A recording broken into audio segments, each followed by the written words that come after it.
গ্রীষ্মকালীন ফলগুলোর মধ্যে তরমুজের জনপ্রিয়তা থাকে অন্য মাত্রায়।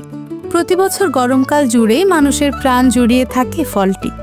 তরমুজের জুস মানুষের মধ্যে ব্যাপক জনপ্রিয়। রমজান মাসে তরমুজের তৈরি শরবতে মোহাব্বত ইফতারে চাহিদার তুঙ্গে থাকে।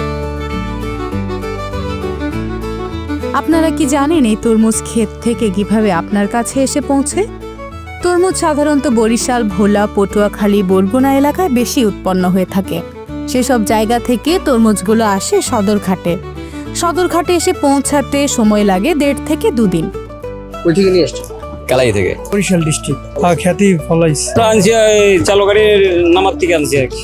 আমাদের প্রোডাকশনে ভাই যদি খরচপাতি যা থাকে ওই টাকাটাই আমরা ট্রলার মালিক অর্ধেক নেই, অর্ধেক আমরা স্টাফ যারা আছি ওরা ভাগ করে নিই আর কি।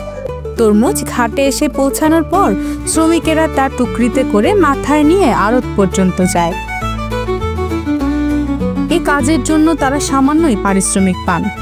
প্রতিটি টুকরিতে তারা সর্বোচ্চ 3টি করে তরমুজ নিয়ে আড়ত পর্যন্ত যান, যার জন্য টুকরি প্রতি তারা পেয়ে থাকেন 9 টাকা মাত্র।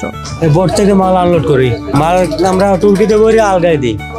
দৈনিক 1000, 1200, 700, 800 এরকম। ঘর থেকে আবার মানে গাড়ি লোড দেয়, এখান থেকে আবার ডেলিভারি হয়। 1 পিস হলো ধরেন 3 টাকা, ধরেন 5 পিস নেই, 5 পিস 15 টাকা। একসাথে ধরেন মানুষ আমরা হইলাম 40 জন 45 জন মানুষ। 45 জন ধরেন 5 টাকা করে, এক টুকরিতে মানে 5 টাকা করে দেয়। 500 ধরেন এটা যদি খালাস করতে পারি আজকে কত 14-15 টাকা হাজির হল। 5টা টালে ভাই 15 টাকা, তাহলে 100 জিদিপ দিলে 100 বার গেলে কয় টাকা ভাই হিসাব করেন? অনেক কম। আমার সোজা কথা, মরতে গেলে লাগে 5 টাকা, আগতে গেলে লাগে 10 টাকা, গোসল করলে নেই 15 টাকা। কষ্ট না? ছোট মেলায় তো 10 টাকা করে লইতাম, এখন বড় মেলা আনছে 5 টাকা করে টানি, আমাকে লস করতে খালি। এসব শ্রমিকদের হিসেব রাখার জন্য আবার কাঠিদার বলে একজন ব্যক্তি নিয়োজিত থাকেন। কাঠি লেবারগো যেমন 6টায় একটা কাঠি। শেষমেশ আড়ত থেকে পাইকারি এবং খুচরা ক্রেতারা তরমুজ কিনে নিয়ে যায় বিক্রির উদ্দেশ্যে।